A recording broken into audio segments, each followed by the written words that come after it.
So then, there we are, day 2 of the Romford Film Festival, celebrating 10 years of the Romford Film Festival. Do me a favour, guys, when we start this panel, go down the line, introduce yourselves and tell us what you had to do on each of your projects. And maybe a little sentence about which one it was. Hello, my name is Dean Barnett and I was the cameraman on F CKIT and the mailman for like 2 seconds. And what was the last bit, sorry? That's about it. That's it? Yeah, come on, carry on. I'm Steve Barnett, father of, and he stepped up on this one. I've got to say, camera person on this one. He was the star in my last one last year, the Old Forest film. But this was a little bit different, the F CKIT film. I don't want to say F CKIT because it don't say that on the start. It's got an F and a star and a kit, and you can't say first star kit. Doesn't really roll off the tongue though, does it? No, it don't, no. Yeah, so I had the idea for this some time ago, so it was always there. It wasn't too long to actually write it down, you know, just a series of mishaps, which I'm sure that there was at least one thing up on that screen that must have happened to somebody in the audience that can relate to it.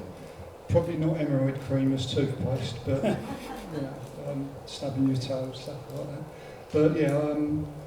But yeah, pretty much done all myself, the sound editing, the video editing, as always, you know, the creative control of the whole thing, so we didn't have a massive crew.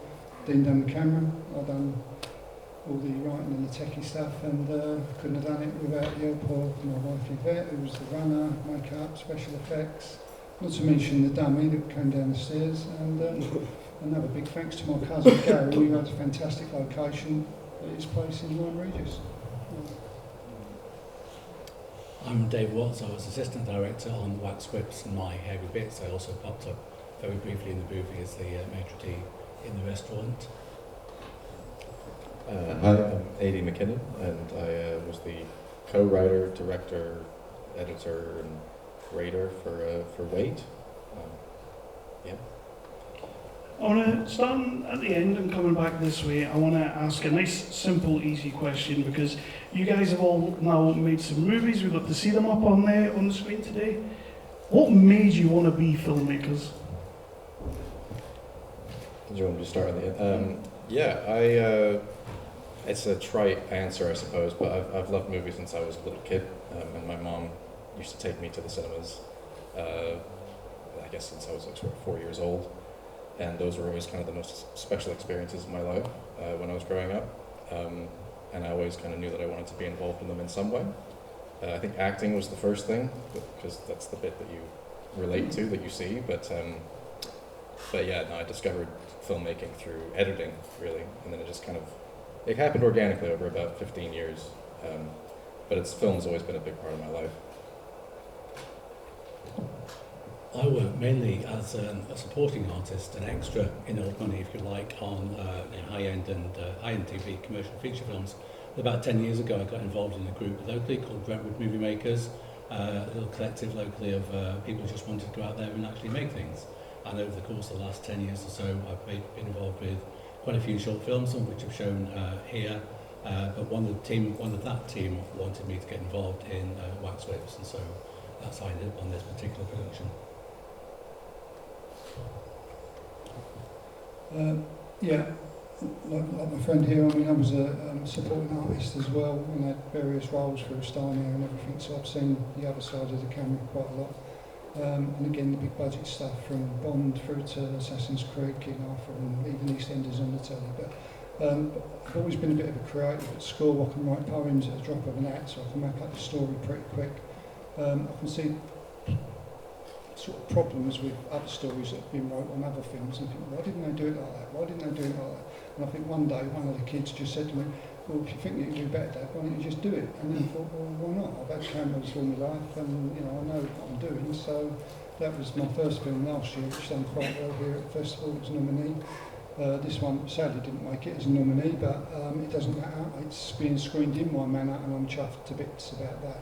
And honoured to be here as well, and at this fantastic film festival. So thank you and a shout out for Romford Film Festival and Lumiere, because without it, none of us would be here. Yeah, that's it. I'll shut up. I mean, we'll take a round of applause there, guys.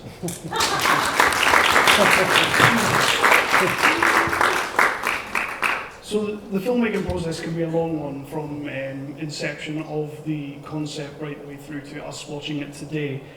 How long did each of your shorts take to get done, but also how different is it from the original concept to now? That's for each. It took us around 3 days to film the film, and we would obviously have loved a lot more time, and the weather and everything working against us. But other than that, I can't even think to what to say to one on this thing. Get stage fright. You've said enough. Yeah. You've been on the disco biscuits. I'm a haven't you? cameraman. No, it's right when we said it was 3 days. The weather deteriorated whilst we was actually staying there, but it actually worked out okay for us. At first I looked out, I saw the gales, I saw the rain, and I thought, how on earth are we going to do this? But all dressed in waterproof, so you get a brolly that kept going inside out, trying to shield the him and the lens and all that, and I've got so many behind the scenes shots that are quite hilarious. Well, weren't at the time, but it is now when you look back on it. But yeah, 3 days, yeah, right.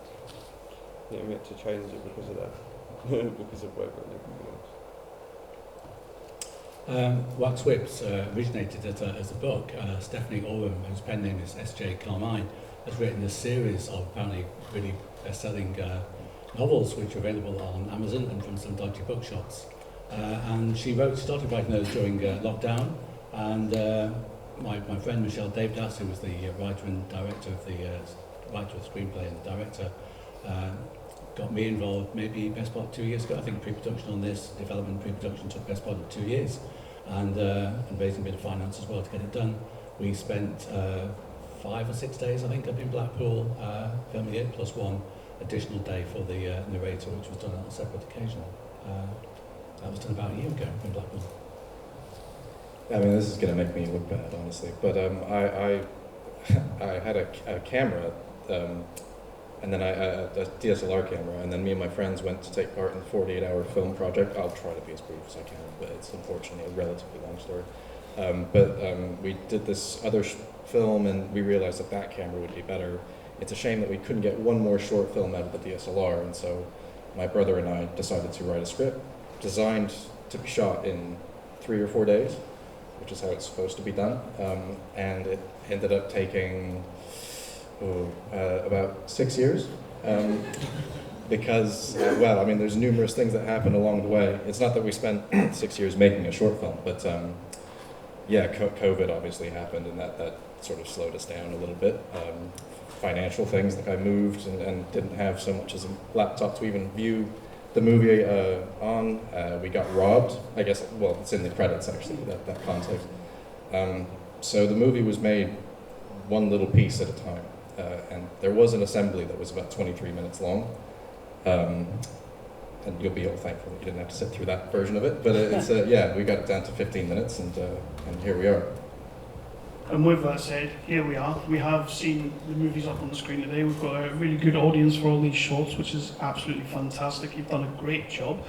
What, when you look up on the screen, because all filmmakers and all creatives are very against their work, they can tell me all the flaws, they can tell me everything that's wrong with it. I want to know what you're most proud of with this short movie as you saw it on the screen today, an actual positive. I can go.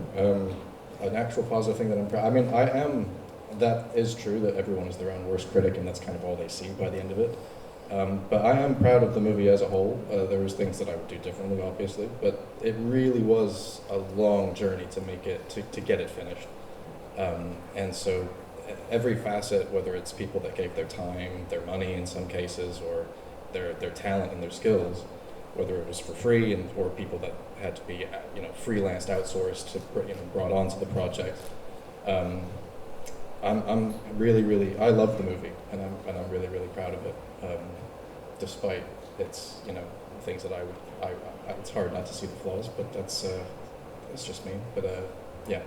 The best of it is, though, you're probably the only one that sees them. We probably don't see them. So. Well, hopefully, yeah. My brother's the length of his hair. There's some continuity errors that most people do not spot, but I can't help but see them. But yeah, it's yeah. I'm very proud of the movie for sure. I'm just proud that we managed to get it done and screened, and that it's getting a good reception. Had good reception here, I think, today. We've had good reception elsewhere. It's really quite hard, I think, to adapt a book. The book is written very much into the first person. And in the original screenplay, we had all sorts of things going on. We had a lot of narration, a lot of voiceover, a lot of breaking the fourth wall. And I'm glad we managed to distill it down to this 15-minute short, which I have my fears that maybe it wouldn't work because there's an imaginary character there, the drag queen. I think it does work, and I'm really quite proud of what we've achieved here.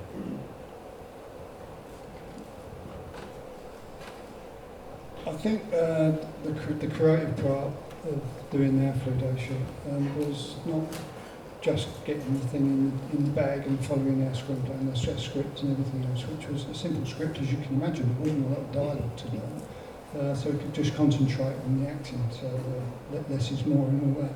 But it gave us a bit more time to be a little bit more inventive on how we could get a certain gag done, you know, what would make it look believable, like all the gear flying out the fridge as soon as you opened it, you know, the butter dropping away because they are loose lids, aren't they, you know, and, you know, concentrating so much on the spread, you're looking at the time. It's just tying all that together, getting the timing right, making it flow from one scene to another. Yeah, I can see a couple of gaps in it, you know, sort of, not fully professional blockbusters, are they? I mean, we can all look at all of our work and know we could have done things a tiny bit better or would have done it slightly different. But I think the proudest moment for me is that today this is the largest audience that have actually seen my film. There were some private screens, one in one Regis because the extras, supporting artists, can't get up here. So obviously I've done a little screening down there, but it was a tiny cinema. It holds about 20 people underneath the pub, you know, but it done the job. But this, everyone was having a giggle and a laugh at the right parts in the film, and in the back of your mind you don't know that you've done the right thing and the timing was right.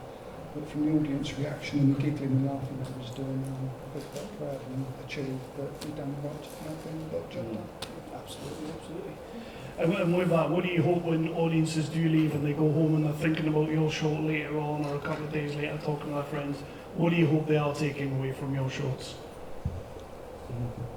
Next time something happens and they say fuck it, they're going to think of the film. Can I just ask, how many times does he say fuck it? We're putting names in a hat and doing a competition. It's cinema tickets for a year and gets a close. I don't know. Oh, come on, you wrote it. There was different ways that you had to say it. Yeah. There's a couple of times he says it under his breath, and when he really gets on top of him and he screams it out when the toast finally he does it, and he's, yes, achievement, and he looks straight in the camera, and then he throws it straight in the water. That was an absolute big scream, so I thought, best thing to do is just blank that out, because we know what he's doing, we know what he's saying, and then, it worked. I think I just hope that people do remember it a couple of days after they've seen it and have just a little dry smile because they enjoyed it because it is just first and foremost an entertainment. Yeah. I'm banning candles from the bedroom, so. Oh, yes, okay. That's probably a good idea. Yeah, no, I mean, I would say probably something very similar, honestly. It is supposed to be an entertainment first and foremost, and so I hope that people just kind of enjoy it for what it is, just in that regard. I hope it gets under people's skin a little bit, but yeah, no, I just hope that there's that entertainment, that enjoyment of it while they watch it. I think that the movie's about some heavy things, and some people might take different things away from it, but yeah, ultimately, yeah, I hope that people who are, you know, unfortunately in a place like that can maybe feel a bit seen and feel less alone, at least for the time that they watch it, hopefully. But So with that, I'm going to throw it out to the audience for some of their thoughts and questions. Do we have any questions for our panel? Throw your hands up in the air, please. Yep. Jack, can we get a mic over there, please? Dave, just to say firstly, well, I enjoyed all the films actually, just say that firstly.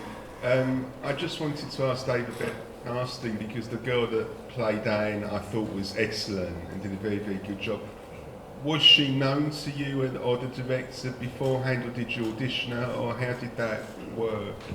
We did audition her. I wasn't really directly involved in the audition process because a lot of it was obviously done up north. It was filmed in Blackpool. No, I forget quite where the casting call went out now. We did originally cast somebody else who eventually dropped out. I think she felt, having looked at the script and the changes in the script, she just ultimately wasn't comfortable, or perhaps the clashes or whatever.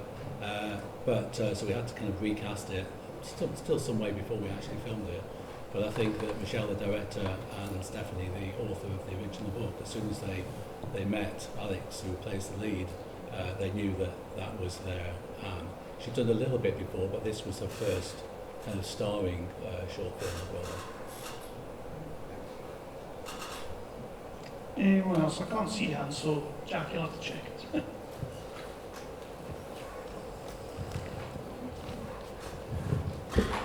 If money was no object and you could change anything about either the films that you've made or any future film, what would you change and why?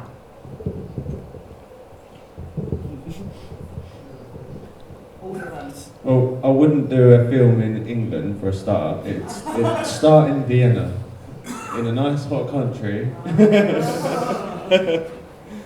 and be in a lot better platform than it is. I'm writing a screenplay for a horror, but I have to keep putting it down because it keeps frightening me. I'm doing too good a job of it, I think. And I know that it's going to almost be like a Bond epic in itself. It's got a pre-title sequence that opens in Venice and it goes all around the world. So whether there's going to be a reality there or not, I don't know. But anyway, that's just a screenplay. If I actually make one, it would probably be based along the lines of the first film I did, which was The Forest 779, which was sort of almost a mixture of two stories that are quite true, but obviously I've combined the two to make something out of it. And it would sort of turn into a little bit of a mini time travel romp and all that, but it involves a lot of costume, horses, Anglo-Saxons, Vikings, woods, longboats. It's an epic, again. So if money was no object, yeah, but I think I've been employing some professionals to do that and standing there shouting at them and saying, no, not like that, you know, whatever. If money was no object, I'm not sure I would take it all, because I do work on big budget movies. I do work occasionally as a supporting artist on $200, $300 million movies, and there's a massive amount of waste in those movies, massive amount of stuff which is filmed which is not used, massive amount of expense which shouldn't be expended. The reality is, at our kind of level, money is always an issue. It's always the issue in many respects. For Wax Whips, I think we were originally hoping to raise through crowdfunding and family and friends, everything else, 10,000 or so. We had some bigger ideas for this film. At one point, we had a flashback to her ancestor in the Victorian period. The scene with the firefighter where she's attached to the bed. The original idea was to have firefighters come into the room in costume and rescue her, but realistically, budget wouldn't stretch that, so you have to cut it. You have to cut it back to the money you've got in the part. But I'm quite happy working at this level of budget, because it does mean that you become more creative. There's an awful lot of $200 million movies out there which are not creative at all anymore, but we're the people who are actually creating, I think, things which are different and new and original. There's a lot to be said for constraints. Sorry, I cut you off. That's a wicked answer. No, I was going to say that there's a lot to be said for constraints. Yeah, I agree. If money were no object, I have to say, like, the geek in me probably would want to shoot something on film. I think I can speak maybe for all of us here that we're probably grateful for digital. Digital's amazing, and I wouldn't be able to make movies without it. But that is a little dream of mine, to have the budget to be able to shoot something on at least 35mm. And if money was really no object, why don't we just go all the way and do IMAX? Yeah, that's probably a little dream of mine for sure. Anyone else? Well, I thought you were going to steal my question there, my ending question. Thank you. If money truly was no object, and you could remake any movie that you absolutely love, any classic movie you absolutely love, and only the lead character is human and everyone else is a puppet, which movie would you choose and which actor is the human? So it has to be a puppet film? Everyone else is a puppet. That's the rules. I'm sorry, I don't make them. Yeah, no, fair enough. Well, you can't remake A Christmas Carol because it's already perfect, right? So like, a Muppet movie showing my ignorance now. Oh, there's an old Peter Jackson movie called Meet the Feebles. So I'd probably maybe do a remake of Meet the Feebles. No, you're remaking the classic movie that is all in the humans, style of a puppet. but they're all puppets this I time. see. Come on, I see. that's too easy. Sorry, a remake of a classic film, but it's all puppets. You're gonna have to come back to me, I'm afraid. Oh, I will. 12 Angry Men. There you go. Wow, Yeah. I like Why that. not? Why I not? like that. I think I'd probably do something like Ben-Hur, the Charlton Heston version. Brad Pitt would be the human. What would you do? Jaws. I like it. The shark's the only human. Yeah. I'd go with Rocky, probably. And keep Stallone. That was just a nice way to end it. But anyway, guys, thank you so much for submitting your movies to us. Thank you for letting us show them up on the screen today. And most of all, thank you for being here and doing this. Can we get a round of applause for our first panel?